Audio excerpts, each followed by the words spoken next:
Hi, this is Jacob Ball with Jacob's Ladder with Team Cardhoarder, and I'll be recording a modern video set for you today. With the recent success of Emrakul, The Promised End, at the Pro Tour last weekend, I wanted to see if the card was good enough for modern as well, and that's where I started working on this deck, pretty much taking a lot of the same materials from the standard deck and moving them into this format with a few different additions. Mainly Tarmogoyf to be a giant threat. It obviously works well with trying to get all the card types in the graveyard. You can get it to the full power of 8/9 in this deck. Pretty much you just try and get Emrakul into play as fast as possible between Eldrazi Temples and Garruk Wildspeaker to untap your lands. And then you have access to every card type, like I said. Has the mill engine from Standard, which is Vessel and Grapple. I debated between playing Grizzly Salvage and adding more black sources, but Grizzly Salvage doesn't let you work. It doesn't work well late game. Pretty much you have to hit your the threat you're looking for in your 5 cards. Unlike with Grapple, you can just get the card back from your graveyard if it's already there, or hit it off the 3 cards. Slightly less numbers, but doesn't affect too much at all. It just needs to be an instant for your instant count. I also have access to Tribal and Tarfire. It seemed to be the best one. Have some additional ones in the sideboard, but this is the main Tribal for the deck. So I have Expedition Map for to get an artifact in your graveyard, and to find your temples to ramp out your big guys.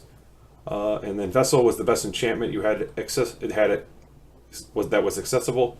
So that's pretty much why I sit with that one. It also fuels your graveyard. Satyr Wayfinder is a big addition to this deck compared to the standard.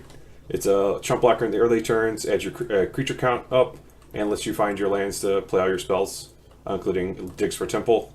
Eternal Witness also helps you get back your bigger things with the traverses in the deck.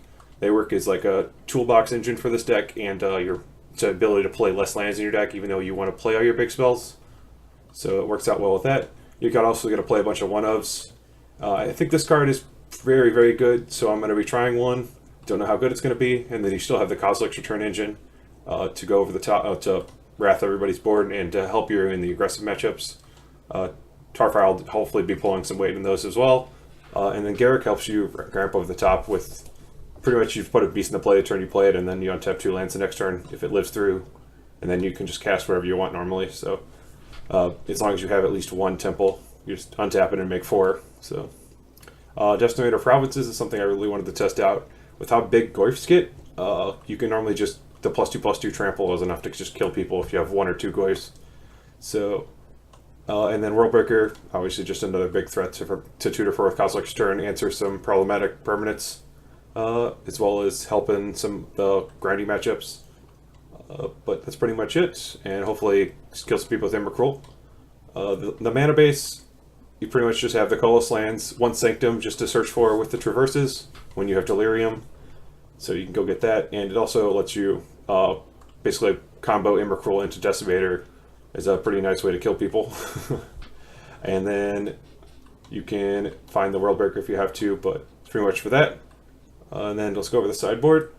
You also have a black source in the deck to activate the Ichana, as well as help you cast Fulminator Mage out of the sideboard. So sideboard is pretty straightforward. Has a bunch of creatures you can search for with Traverse and find off your grapples.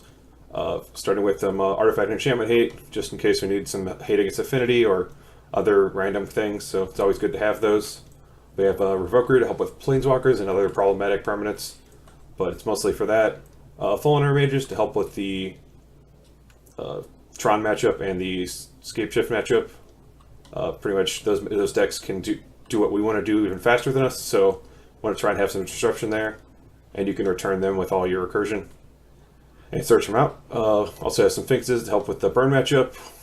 It's a good threat, and you can search it up, obviously. An additional top-end creature, Thragtusk, and then we have some other Wraths, basically, to help with in the grindy matchups, removing Planeswalkers and all kinds of other problematic permanents.